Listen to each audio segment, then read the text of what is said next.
My name is Karen, or Bess, and I am here to provide a lovely little creative activity for you today as part of your Wellness Week. As you know, October is all about mental health and kindness to ourselves, and so I'm here to create a little Wello break. Now, if you haven't done an RACQ Wello break, then you're missing out. They're on SharePoint and they are free. Little 5-minute, kind of like sketchy doodles really, guided by me to help you shake your brain down.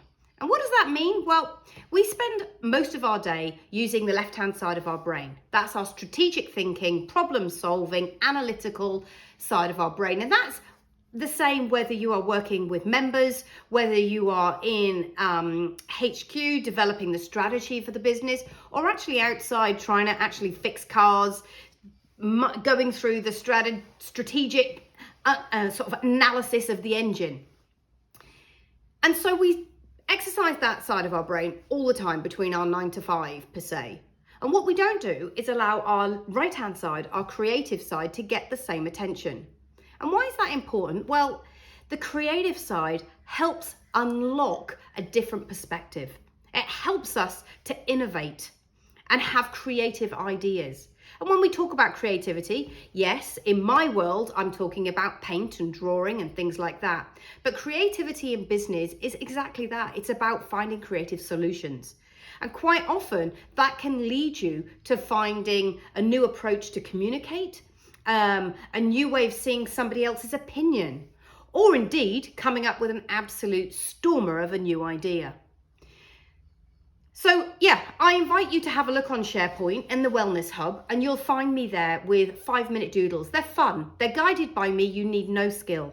For those ones where you're just using like a post-it note and a biro. Today I'm using a piece of paper, and actually we're painting with coffee. And I chose coffee today because it's something most of us have got around the house. If you haven't got coffee, you can do a similar thing with tea. However, tea is a much lighter colour, but the process is kind of the same. You can also paint with dirt and earth if you want to, and I certainly do that with my students. So painting with coffee gives that beautiful, rich, glossy brown tone, like a sepia photograph, an old-fashioned brown photograph. And what we're going to do is we're going to do a drawing, and I'm going to show you how to do that drawing, and then I'm going to show you how to paint with your coffee. Now, I asked you to prepare your coffee in advance, and so I'm just using the coffee that I drink, which is Moccona, and this is just here in the studio. I made a cup of coffee. I've just made mine in a jar so that you can actually see it through, and you can see it's just a black coffee. I made some for that, and I made some to drink, so while I'm painting, I can enjoy my coffee. Yum. Or if you don't have instant coffee around, you can use capsules. And what's great about using the capsules is that these are the used ones that have obviously already been used, so we're recycling them. So you can use those. And actually, if you really get the bug, once you've used the coffee capsules, keep these, and they make lovely little paint trays. So it's a really good way to upcycle them, and I use those a lot for all my student classes. That's slightly more watery. Can you just see how it's slightly separated there in colour? And it also obviously has the sediment. Now, it doesn't really matter when you paint that if you have that gritty sediment, because once it dries, you can rub your hand all over it and all of the powder will come off. So don't panic too much. So once you've made up your coffee, you then get yourself a paint palette. If you haven't got a paint palette, recycle your pods. Or just find some lids or some Tupperware or something like that. The main coffee, the first coffee that I started with is here in this one here.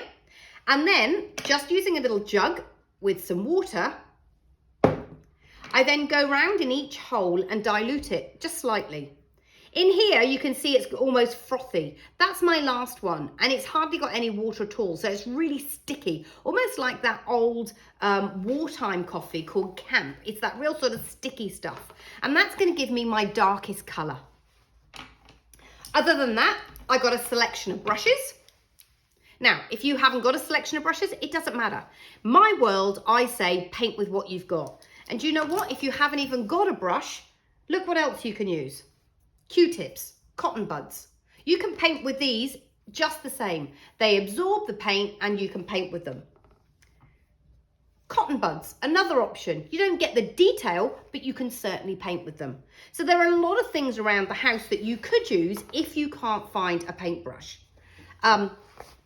You know, God gave us fingers, you could always use your fingers. The other option that you could use would also be a toothbrush. And I always keep old toothbrushes, cut them down and, you know, use them. And I quite often use them for acrylic or oil painting, but they work exactly the same. They're just a little bit harder. So there's ways around it. If you're working from home or if you're remote, then you can certainly find something to paint with. All right, the first thing I'm going to do is get a pencil and take a rubber if you need one. And we're just going to draw our little scene. Now go along with me, but feel free to embellish it the way you want. This is a really easy, simple landscape, okay? It's not about the detail. If you want to put detail in and you're a little bit more advanced, go for your life. What we're going to do is paint a little woodland scene. It's a beautiful creek running through a woodland that you might find, I don't know, out in the bush, that sort of thing. So to make it simple, the first thing we're going to do halfway down the paper is just put in a kind of very slight hill, and then the other side we're going to put in a hill that joins and overlaps, so you've got that kind of crevice already happening. That's our very background, the back layer. We're going to do a second layer. Change the shape of your hill if you like and just pop it in, and then this layer over here we're not going to meet, we're just going to stop there. So they're not going to meet here. And then we'll do one more in the foreground. Again, any shape you want. And there, but don't meet. And the reason being is we're going to put a stream down the middle. Now a stream essentially is just like a wiggly snake. So it's going to come from behind where our gully is. It's going to come out and round and out and round and out, and then I'm going to widen it to the edge of the page there. On the other side it's going to come out. Now it's always thinner at the back and then it gets wider as it comes forward, okay? So that's where it helps to show us that we're going backwards. Where you've got a wide opening, you could perhaps put a big rock or a couple of rocks so that we could make the water split around there. Maybe another rock in the front or some at the water's edge. So there's our stream running down through our landscape. The next thing is to put in some trees. Now I'm going to put my main kind of hero tree, as I would call it, or the main tree, in this mid area here. It's going to go up, but it's going to be a two-pronged eucalyptus so that it can also go out. So here we go. We're going to draw it up, straight up all the way. Then I'm going to have it leaning out, and I'm going to have a second one that goes up there. So this is going to be a second branch. So I'm just going to split it, and then here I'm going to split it, maybe add another one. Don't get too worried about the detail of your tree. That doesn't really matter, but just a genuine shape, a general shape will be fine. Now I'm going to put another one. So this is the base of the tree in this second area. We're going to do the same over here. Up, I'm going to split it, and it's going to cross in behind those branches. And then come all the way down. So both of the bases of those trees are at the bottom, as you can see, just there and there, they're at the bottom. Now, to make life easy, I'm going to rub out the lines that cross over the tree trunks. So then it looks like our tree trunks are in front of our mounds or our landscape. So I'm just going to rub out those crossing lines, and that just helps avoid some of the sort of visual confusion. Okay, so that's our two hero trees. Now I want to put some trees in the background. Now, if it was in the background, they would be thinner because they're further away. So you can put as many as you want. I'm going to put one here, and it's going to go down to about halfway down in that mound. I'm going to put one in behind this tree. So it's going to go here, and I'm going to make it a thin one. And there it goes. Just a little thin one. In like that. I think a couple more over here. Again, just popping down, hitting that first layer that we did, so the very, very foreground. And if they cross over, we just put the tops of the tree in like this. I know I've got a clip there, but I'm just going to put one more there on that edge too. All right, so again, make life easy for yourself. Rub out where they cross over, just so that you can see which is tree going up, and that one there. So you can see where the trunks are coming down. Beautiful. Might put one more very, very slim one in the background here, and I'm going to make the base of it just shorter. So this one is slightly farther ahead, just a bit more in front. So that's pretty much my design done. That's pretty much the composition done. If you want to add more trees, you can. If you want to add, I don't know, you know, animals and stuff, you can. But what we're going to do is we're going to start painting. So when you're painting anything, the background in the very distance is always lighter than the foreground. So when you're looking at a landscape with your naked eye, it's exactly the same. And the distance will always be a softer, lighter tone than the hills or the scenery in the foreground. So that's what we need to do. We need to get our lightest color. And for this, actually, I'm using the coffee that I used out of the pod because it's much, much more watery. And I'm going to paint the sky. Now you can see it's just a little bit of an off brown. You can also see quite clearly that I've got that grit in there. That's my coffee grit, and I'm okay with that. That's fine with me. I know that when it dries, I will be able to rub it out. Now coffee is a lot more watery than paint. And so it might drip down through today because mine is vertical, but yours is horizontal. I'm sure you're doing it on a table, so you should be fine. But if it drips, that's okay. Embrace the differences. Okay, so this is where you've now got to look. Which is tree and which is sky? So this is sky here. So, oh, there's my drip, catch my drip. So I'm just trying to do all of the very back sky as if it's kind of morning light coming through. So it's a really early morning through my creek. Got this lovely creek in the morning light with these eucalyptus. Again, that's the tree trunk. So this is the sky. So I'm going to go down. And the trick when you're painting anything is that you can always make things darker, but sometimes you can't make them lighter. Certainly with this sort of paint, you can't really add white to it. So it's really important to build the color up slowly. So if you do it one layer like this and you want to go darker, then you can. But straight away, you can see the tone difference between the white paper and the trees. Now I'm going to use that same color to paint in my creek.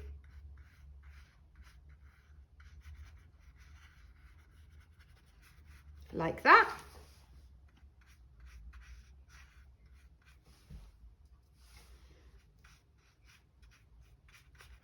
So just painting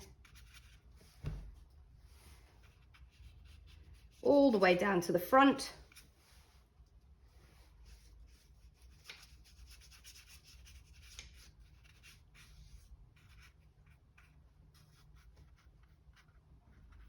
So you should be able to see quite nicely the tone change between all of that. Okay. So the next thing we're going to do is our first layer of kind of what I would call mid-tone brown. So we're going to give the very far trees the first layer of colour. So from your weakest, go to your next colour. Because my trees are quite narrow at the back, I'm going to pick a smaller brush. And I'm just going to paint in those trees in the background. Now this should be darker than the sky, which it is. And if once you've painted it, you decide you want to make it darker again, you can. So that one there, I'm just doing these very, very thin, fine ones. Okay, breaking it down there. A bit of a drip.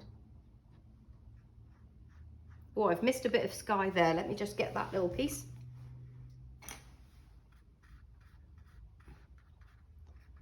There we go. Okay, so we're going, ooh, we're just gonna paint in that one there.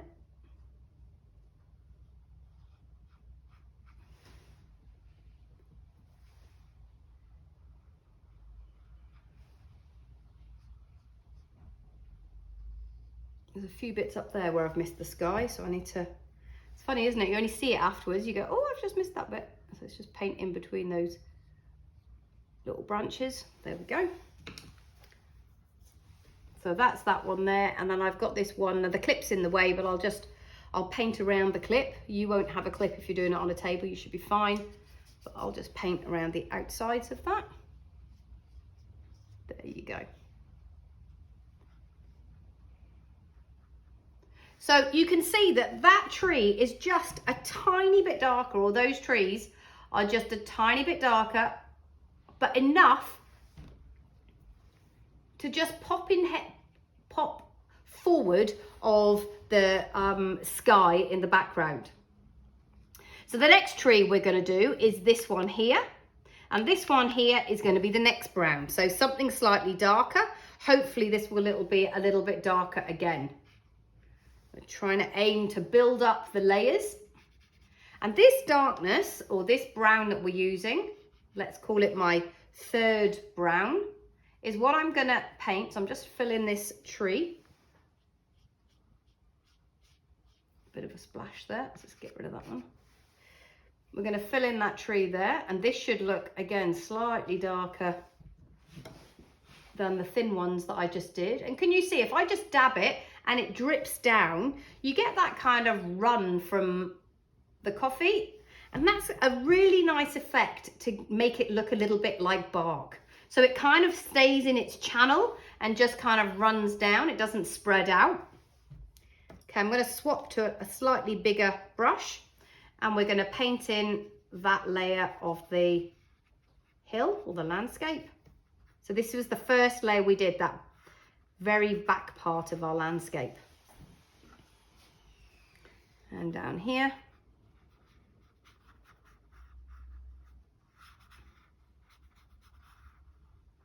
Around the edges of our creek.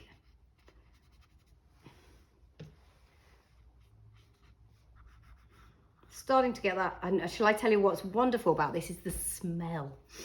It's like a sensory overload of visual fun and smell at the same time. And of course taste, because I have my little, oh, I have my coffee here. I nearly picked up the one that I made for painting. All right, so you can clearly see here, look, we've got our first tone, then we've got our second tone, then we've got our third tone, which we've then painted as the back of our landscape. And just like with normal watercolor, if you've got pockets of white paper still showing through, then that's absolutely fine. That doesn't matter at all, okay?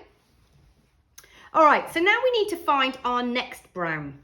So I'm moving into that next brown, and we're gonna paint the next layer. Now, sometimes this starts, because there's only so many tones of brown that you can get. So sometimes it's not as clear, but I'm sure it will be. And we're going to paint it right up through to the edge. And the same on here.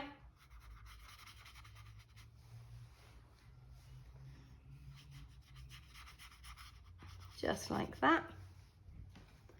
And we're going to paint our mid-level trees down, tree trunks down.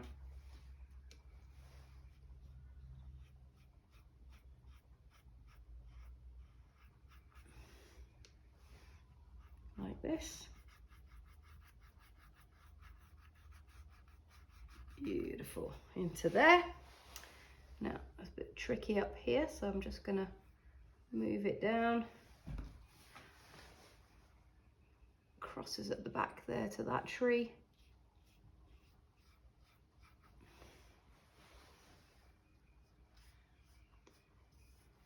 Just get that far tree as well. Go into there. So you can start to see how it's building up. And it looks beautiful. It's got that real soft sense about it. It's really kind of dreamy, I think. All right, so that's that branch into that tree there. And then we're going to paint the rest of the foreground. Now, I know that this brown and this brown at the front and that brown are the same, but in a minute we're going to be doing some detailing work, which will bring that foreground even sort of more close. It will appear closer because we'll do some sort of detail work with the coffee, the darker coffee. So I just want to get rid of all the white now. So I'm using this 4th tone to do the middle layer and the front layer. And I'm also going to use this 4th tone to do the rocks that I painted. So I drew a rock there and one there, and there was one rock there, and then there was a couple here in the middle, like that. All right, so now you can see all of that's been painted, and it's really got a lovely softness to it. But we need to get a little bit more definition, a little bit darker into it. And so to start drawing some details, I'm going to use that real sludgy, campy coffee in the middle. And what we're going to do is we're going to start to draw with our coffee. I'm going to add some grass look in the front. And this doesn't have very much water at all. And so because it doesn't have very much water, you get a much deeper, richer brown colour. So I'm going to add in the grass around the riverbank.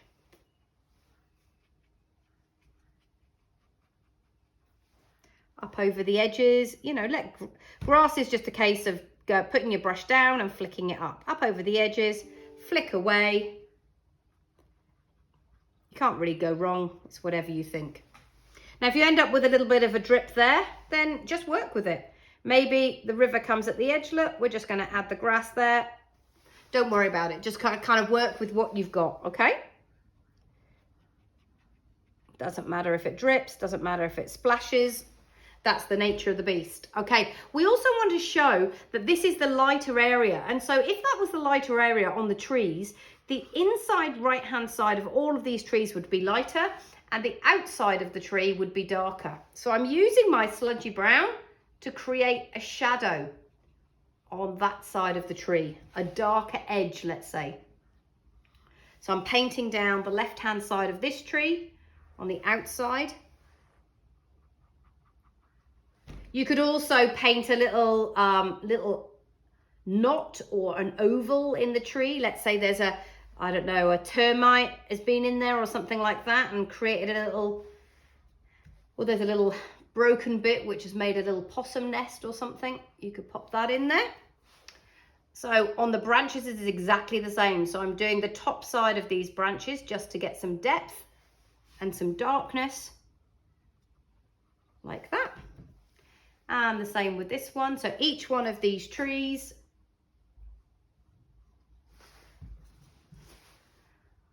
and you don't have to paint beautifully. You can just tap your brush, because after all, it is bark. And because it's bark, it doesn't matter if it's kind of got a rough texture. At the bottom of the trees, you can add some grass as well, like we did at the bottom of the stream. So you can add grass to the foot of those trees. Just a few wobbly kind of lines. I'm going to do the opposite side on this side. So it's on the right-hand side on this one, and the left-hand side on this one, and the right-hand side, so that this helps to give the illusion that the light source is at the back. So I'm just using that sludgy brown that I created because it's much deeper, much darker. It's given that beautiful, warm, chocolatey colour.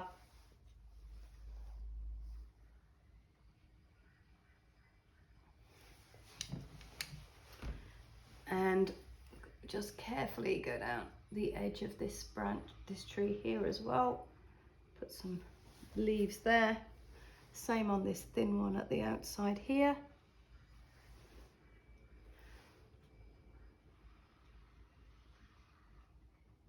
Put some grassy bits at the bottom. And that's the kind of detail of our trees. And then we're going to start, and look how beautiful that is, all that drippiness. It looks so pretty. And when that dries, these will actually dry as like little globs of brown, which is really nice. All right, you can add some sort of movement to your water if you like. So put in some lines that make it look like it's swooshing around these rocks. So just some energy force lines that make it look like the river's flowing. The creek is not a river, a creek. Might add a bit of the dark colour on this stone in the middle of the creek.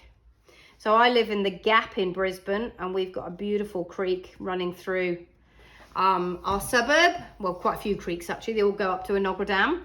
And when it rains, like it has been recently, all these creeks just flood and gush, and the sound and the water, there's a beautiful energy, isn't there? Really beautiful energy. And that's what we're trying to get.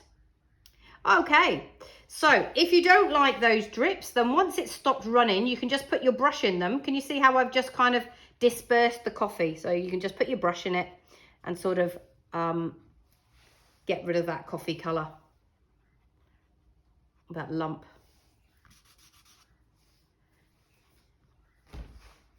Now, we want to add in some leaves and things to our trees.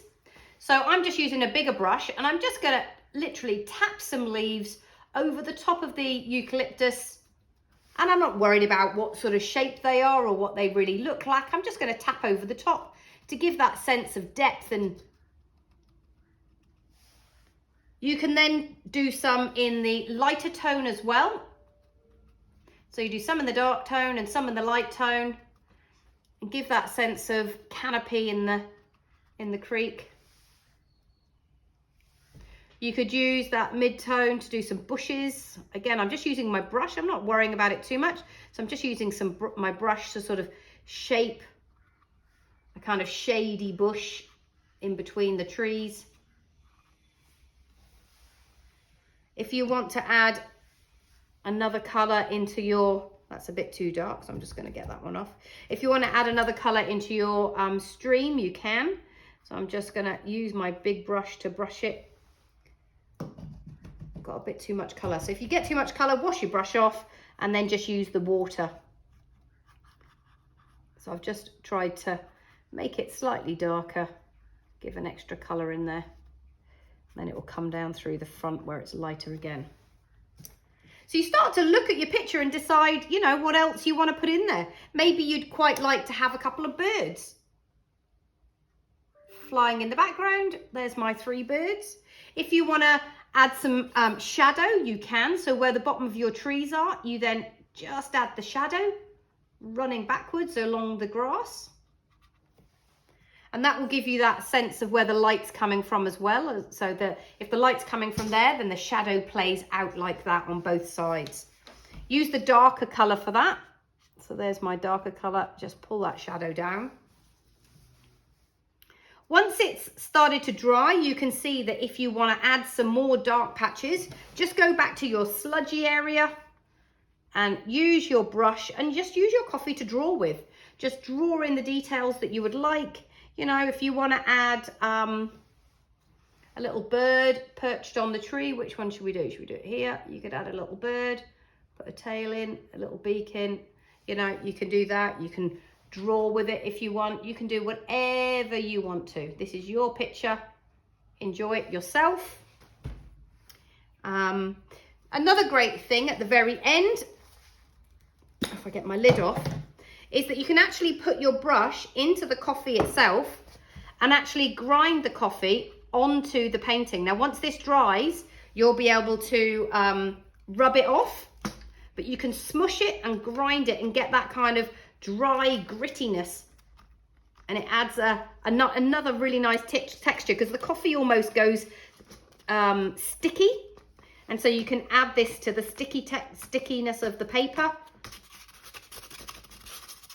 and you get that kind of like extra layer of colour and fun. If you like using your fingers and getting messy, it's quite fun, isn't it? We might add a few more longer kind of reeds, I think, at the front here. make them look like they're a flower or something, just so there's a bit more detail in the front, like that.